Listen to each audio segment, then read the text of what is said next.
the right directors on the board, and you all are wonderful directors, and I just want to be part of that. So, thank you. Thank you very much.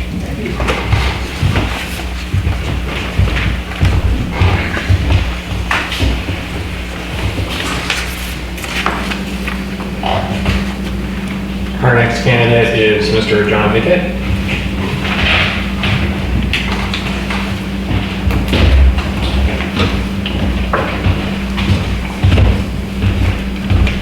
Hello, my name is John Pickett, and I don't have past prior experience serving, but I've lived in this community for the past 20 years. Great. Okay. Thank you. Thank you. Good night. Thank you for applying. Is there any reason you believe you cannot or should not comply with the expectations that was read out loud to you? No, the expectations that were read out, I don't see any problems with complying with those at all. What do you hope to accomplish as part of the district board? Well, again, living here for the past 20 years, and seeing what's happened in the community, I think that I can offer insight in regards to the services that need to be provided in the community. Also, being a real estate appraiser, I have a lot of experience throughout the whole community, seeing different community developments and what goes on. Thank you. What professional or personal constraints on your time or service might you anticipate? I don't see any restraints there, again, because I'm self-employed and I'm pretty flexible with my time. I can make my own schedule, so I'm pretty flexible. Very flexible with your job then. What's that? You're very flexible with your job then. Yes, yes. Right. What, if any, experience do you have with public service? Most of my public service ties to being a real estate appraiser for the past 30 years, offering services to banking institutions and offering my appraisal knowledge and appraisal services to people that need them. What financial experience do you have dealing with the public or business entities? As far as that goes, I don't have much my financial experience is in the bank institution, and I worked actually directly for World Savings and Loan, and then became a licensed self-employed real estate appraiser after that. Yeah. Quite a bit to that, isn't there? What's that? It's quite a bit to that job, isn't it? To become an appraiser, yes, definitely. Yeah, right. What problems or issues or concerns do you think face the district, and how do you propose they be addressed? Well, being the community that we're in, and just the overall growth in the county and how small Sanville is, there's always going to be people that want to have growth, but the growth has to happen smart. It has to be where it's sustainable and offer services to everybody at the same time. Also, I understand there's restrictions as far as zoning and things like that. I've spoken many times to planning and building departments doing what I do, and also the tax assessor departments. So the challenge is keeping everybody happy, I guess. What do you feel are your most valuable qualifications for serving the district? I feel that I'm pretty open-minded, and also I work well and communicate well with other people with what I've been doing for the past 30 years, and just have an open mind. Very good. Do you have anything else you'd like to add? No, just that thank you for the opportunity for applying, and that's the only thing I have to say. Well, thank you on behalf of the board for applying. Thank you very much. Our next candidate is Ms. Vida Chalk.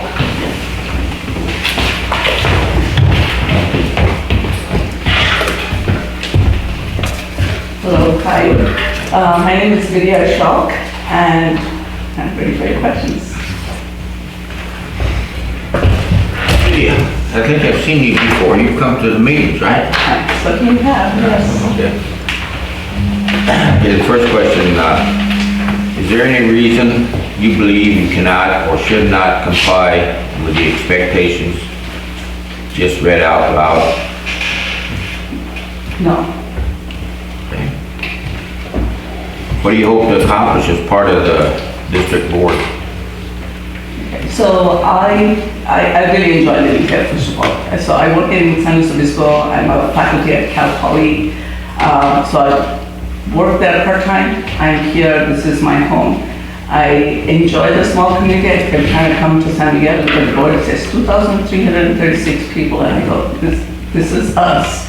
We're a small community, and what I enjoy is the quality of life that we have currently. It's a small community, and it's absolutely gorgeous, beautiful, and I would like to see that balance maintained here, where we have a growth, but it is a sustainable growth. I'm also Cal Poly's very first sustainability faculty fellow, which is kind of very interesting in a sense that I teach my students about this, how communities are built, how systems are set up, so we have sustainable growth, at a local scale, at a state scale, at a global scale. So to me, to bring that to practice would be great.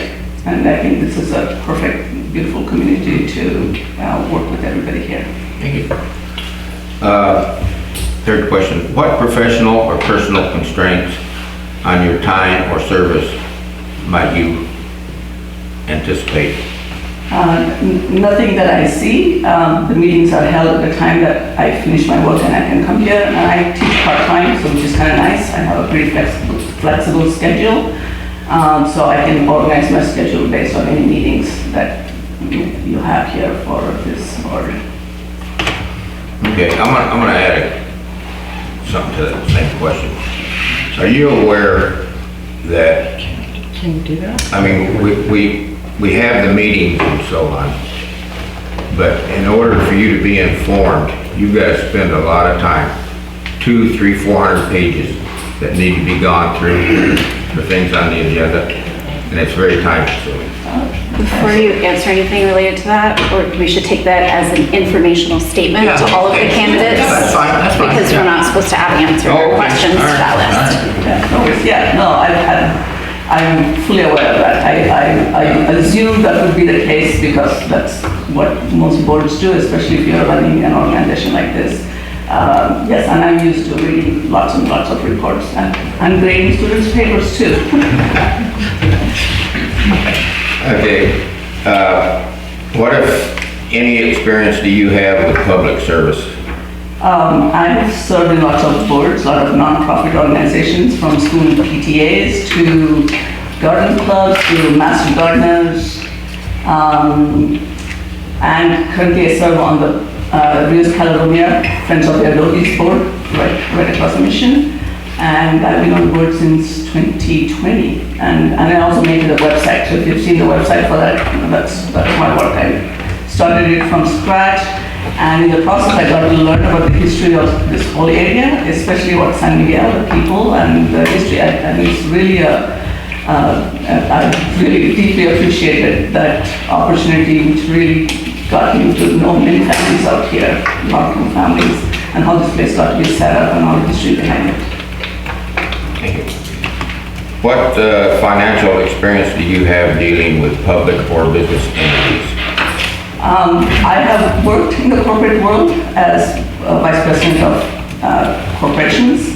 I also manage lots of my own grants in the university, so that's very, I have to budget it out, I have to write up grants, and I have to make sure they're all distributed properly, and also have to write reports, lots of reports, how those grants, those finances were all balanced. I also personally own my own business as a part-time, part-time I work at the university. This is what I do. I do teaching and research faculty.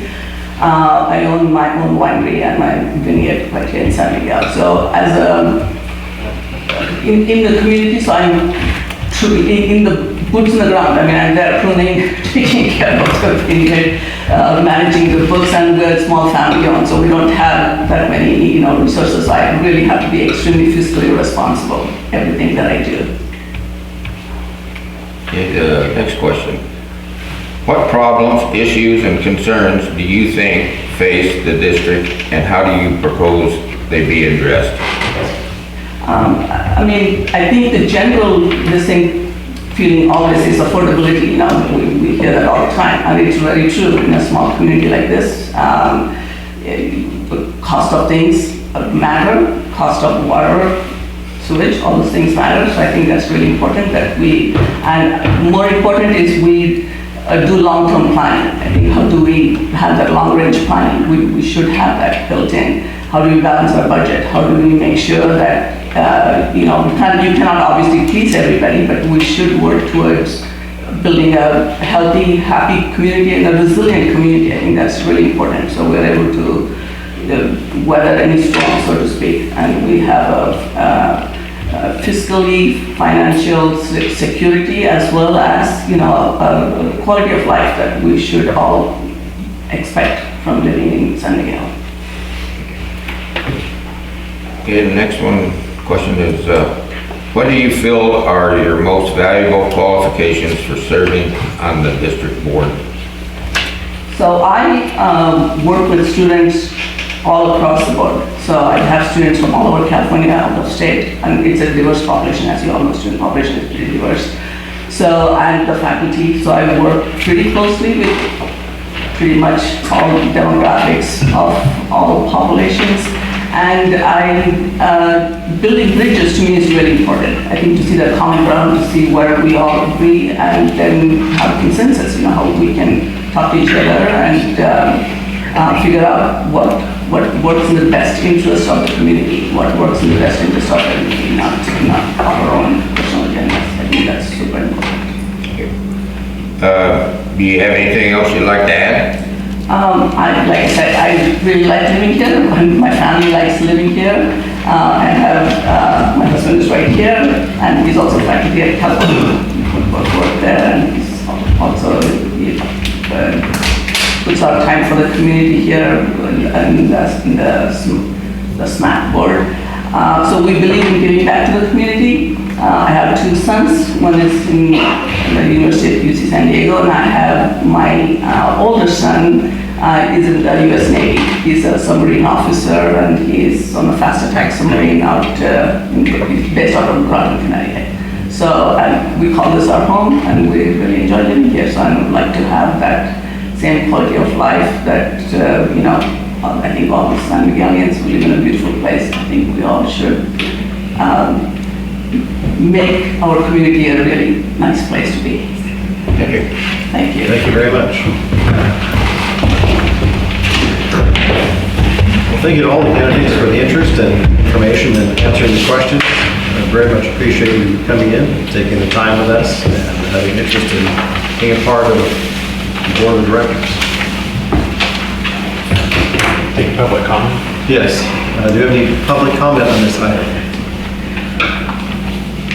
We do have 4 written public comments. Okay, it looks like we have none here, so let's go to the written comment first. The first is from Mr. J. Brown. Just says J. Brown, I assume it's Mr. And says, hello, I would like my comment to be read aloud. Tonight, the San Miguel C.S.D. will face a choice not only to fill a vacant seat, but determine its fate. 2025 was a disaster orchestrated by Owen Davis, who has been bent on destroying this town and shutting down the fire department. Berkeley Baker has been an ally of Owen Davis and does not belong on the board. According to Baker's wife, Baker has been personally recruited by Owen to get back on board. Baker previously served on the board, and his offenses against this town include voting to turn down a $1 million grant, opposing public safety programs, and twice voting against having a sheriff's office in town. Now the FPPC's staff have personally opened an investigation into him on 2 separate matters. Those cases are nearly a year old and still ongoing. What an embarrassment to San Miguel. I have attached a screenshot of the FPPC cases. I also have concerns about Vida Schulk, who happens to be a co-worker of Ashley Sangster at Cal Poly. There are several online comments from students mentioning how unapproachable and closed off she is, along with an entire Reddit thread encouraging students to avoid her. Consider how much damage, wasted taxpayer money, and wasted time Owen Davis has caused in Miguel. Owen has spent years spreading tons of misinformation and it's hard to tell who's secretly in his pocket. We need a board member who is knowledgeable, willing to work with staff, and willing to stop the chaos. Board members and candidates, I ask you, do you stand with first responders or Owen Davis? Jay Brown, San Miguel resident. He did include pictures, or a picture. This will be on the website with the minutes. The next is from Pamela Giardini. I am writing to offer my strong recommendations for Raynette Gregory for appointment as Director of San Miguel Community Services District Board. Raynette possesses the judgment, integrity, and the commitment necessary to serve effectively in this role. Raynette is involved in the community and has a clear understanding of the complex operational, regulatory, and financial issues facing community service districts in California. These include compliance with state and federal regulations, long-term infrastructure planning, capital improvements, and the importance of maintaining the public's trust through transparency. I know Raynette will approach decision-making with professionalism and respect. She will listen to the general manager, consultants, and the residents of San Miguel. Most importantly, she will foster a collaborative approach for productive working relationships with fellow directors, staff, and community members. This is an essential tool for effective governance. Although I do not live in San Miguel, I understand the challenges of serving as a director in a community service board since I have held that position. San Miguel's residents would be honored to have Raynette Gregory represent them. Pamela Giardini of Templeton. The next is from Beth Naginis. I'm sure I'm butchering that, and I apologize. Hello, San Miguel Board of Directors. I am a resident of San Miguel and currently alternate member of the San Miguel Advisory Council, and I strongly urge the appointment of Raynette Gregory. During her previous tenure, she demonstrated a deep commitment to our community and has been a consistent and outspoken advocate for critical infrastructure improvements and for the fire department. These priorities are not operational without them. The safety, resilience, and future of our town are at serious risk. These are not optional. I am confident that Raynette Gregory will continue to work tirelessly on behalf of the residents of San Miguel. Thank you for your attention in this matter, Beth. And her last name I can't pronounce. And the last is from Miss Barbara Goodrich. This letter is in support of Raynette Gregory for the open San Miguel C.S.D. board position. I am a San Miguel resident and secretary of the San Miguel's Advisory Council. I have watched the C.S.D. meetings for years and believe Ms. Gregory is a welcome addition to the board and a good representative for the diverse community we have here in San Miguel. And that is all of the written public comment. Thank you. Okay, that's to the board, so if someone has a comment or a question or a discussion point. I got a discussion point. I thought any written thing they had to be, live in the community. No, they have to state whether they're a resident or not. Oh, okay. All right. Just wondered. And all of those do meet the basic requirements that the board approved. Yeah, okay. You have something else? No. Can we make a nomination? Of course. I would like to nominate Berkeley Baker. So we have a nomination for Mr. Baker by Director Davis. Do we have a second? Second that. And a second by Director Sangster. Get a roll call. You sure can. Director Beatty? No. Director Davis? Yes. Director Smiley? No. Director Sangster? Yes. 2-2. So it fails 2-2. Do we have any other motions? I'd like to make a motion for Ms. Gregory. So we have a motion by Director Beatty for Ms. Gregory. I'll second the motion. And a second by Director Smiley. And roll call, please. Yes. Director Davis? No. Director Beatty? Yes. Director Smiley? Yes. Director Sangster? No. 2-2. So again, fails 2-2. Any other motions? We have 2 other candidates. Anybody like to make a motion for one of those?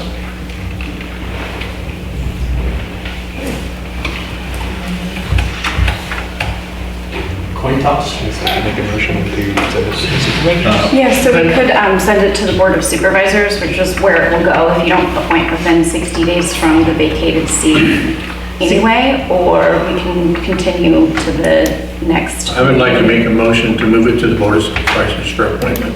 It can also be, like I was saying, it can also be moved to the next meeting, and we can let the Board of Supervisors know that it will be reviewed again, if that was what the board wanted to do, to have some time to review these a little longer and come back. Those are really the only 2 options. The outside of 60 days appointment. is on January 29th, just for information. I would like to move it to the next month. So I think we have a motion already on the floor to hand it over to the Board of Supervisors, so we should probably take that first. So we have a motion by Director Smiley. I'm sorry? I second it. And a second by Director Beatty. And a roll call, please. Can, Director Smiley, Yes. Director Davis, No. Director Beatty, Yes. Director Sangster. No. 2-2 fail. So then we had a motion by Director Davis to move it to the next meeting. Yes. So we have a motion by Director Davis to move it to February 26th. I would second that. So a motion by Director Davis, second by Director Sangster. Roll call, please. Sure can. Director Beatty, No. Director Davis, Yes. Director Smiley, No. Director Sangster. Yes. Okay.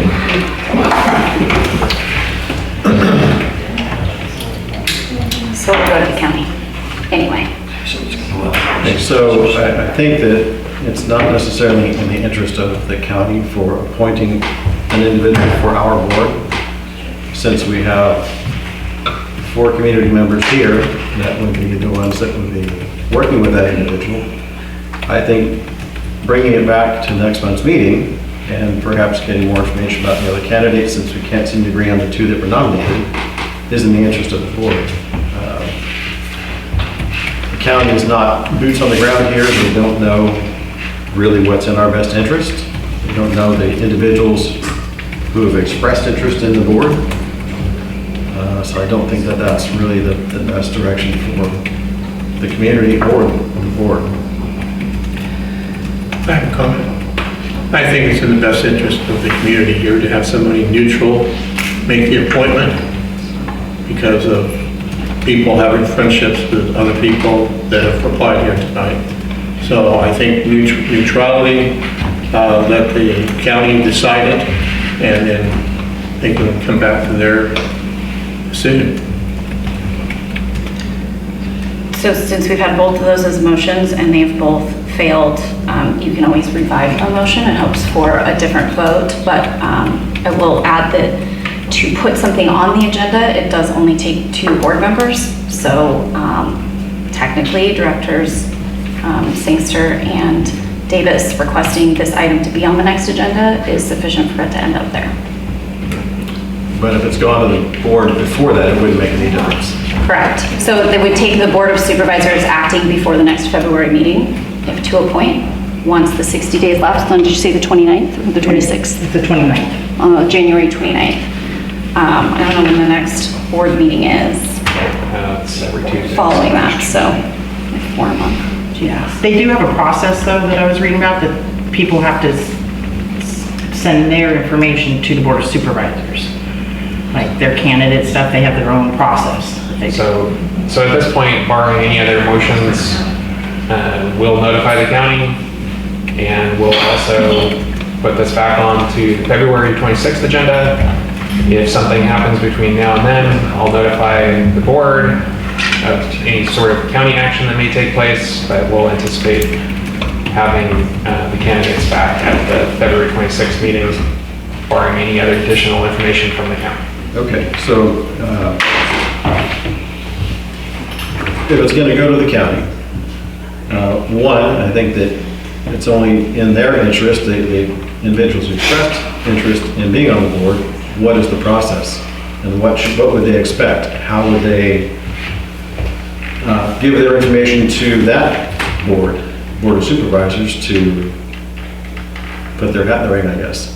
So I don't have that information right now. We can certainly provide that information to the 4 interested parties once that's available from the county. They are legally required to follow a similar process, and that they have to put a notice of the vacancy out and put it on their agenda. And my understanding is that it reopens the application process so that it wouldn't just be these 4 candidates. It could potentially be others, so long as they're eligible to hold a seat. So there's an application period that has to occur before they, in other words, it's open for a particular period of time. They have a list of interested parties who qualify, and then they are decided on by the Board of Supervisors in their next meeting or whatever meeting follows that period. We would have to get that information from the county, as there's no legally required process to that degree outside of what their own process might be. So we need to check with them to see what that is and make sure that it ends up in the hands of the candidates. I do have information from Penny at the county. She sent over, I'll send to you, Christina. She sent over their process. So let me find it. Okay. Okay. So again, we can provide that information to the 4 interested parties, and we can also, once we confirm what the county wants to do, we can also post that on our website and make that available in our normal posting places to try to garner additional interest. Okay, and is it a foregone conclusion that they will vote and appoint somebody, or will they punt it back to us and tell us to figure it out? Previously, they've drugged their feet in hopes that the district appointed somebody. I think that may be the case here, but without talking to them and confirming their desire, I don't want to speak for them. So we can check with them and see what their time frame might be. It might be that they wouldn't be able to talk about it until after our next meeting anyway. Okay. If this does end up being on the next agenda, the board does also have the option to reopen the application process if the desire is to gain potentially more interest for a larger variety of candidates. Their staff will just need direction to repost the vacancy notice and put out the date for additional interviews at the February meeting. I mean, they might ask us to reopen the... No, I'm saying you have that option tonight. If you would like to direct staff to post the vacancy again and gain more applications, in case the problem is the candidacy field, or if it's just that you need more.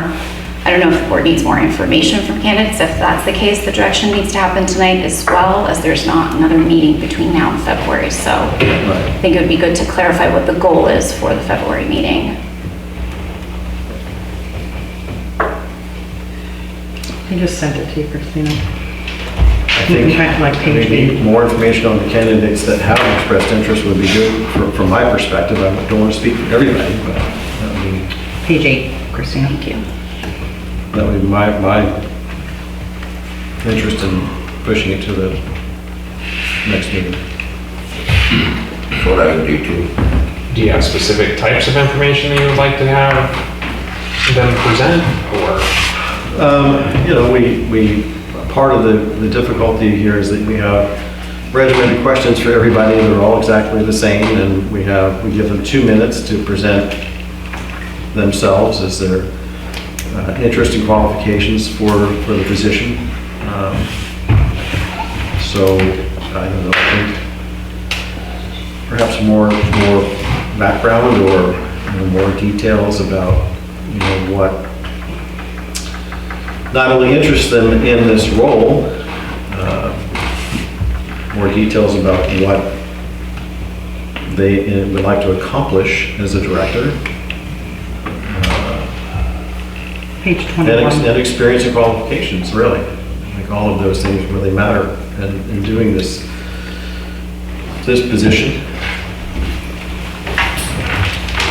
I'd like to make a comment, President. Sure. I thought all the candidates tonight did an excellent job of presenting. These are very well qualified people. So I think that the information you provided was in full and it was good. So I don't see what would be gained by asking some of the same questions again, or pushing it forward,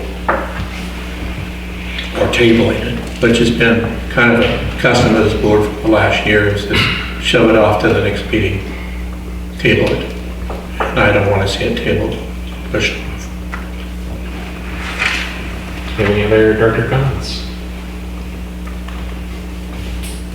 No? Christine? We were already done public comment. I was reviewing the county guide, and it doesn't specify what their specific process is when the county board of supervisors is going to make the appointment. So we'll have to reach out to the county directly and find out Okay. what it is that they're going to do, if that's what they're going to do. Okay. Let them know that we're intending to revisit it in February and see where that goes. If there's any other direction to staff of what you want between now and February, now is the time. Otherwise, it will just be I provided generous. mine as my feedback, so I think, I don't, you feel this? Oh, I feel, that we should bring the same candidates back in February. And, maybe we'll get a little bit of input from some of the citizens in San Miguel. Maybe it will change some minds.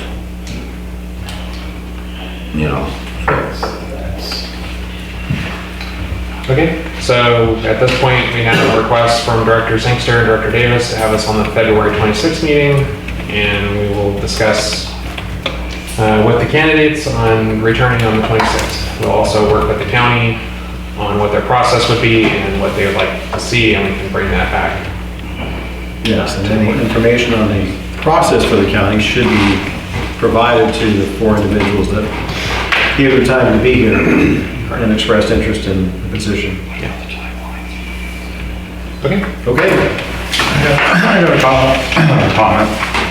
Because of these circumstances, with us having our vacancy, it has to, obviously, the board, we have to pick somebody to fill the, late director John Green's seat. I'm just wondering, is there any way where we can actually give the community a kind of a little, a vote, essentially, rather than go to the board of supervisors? Is there anything we could do? Yeah, that was discussed at the last meeting as an option too. You'd have to call a special election. Yeah. Which we really were running out of time. Actually, I think we're out of time now to do that. There's no time to do it at this point.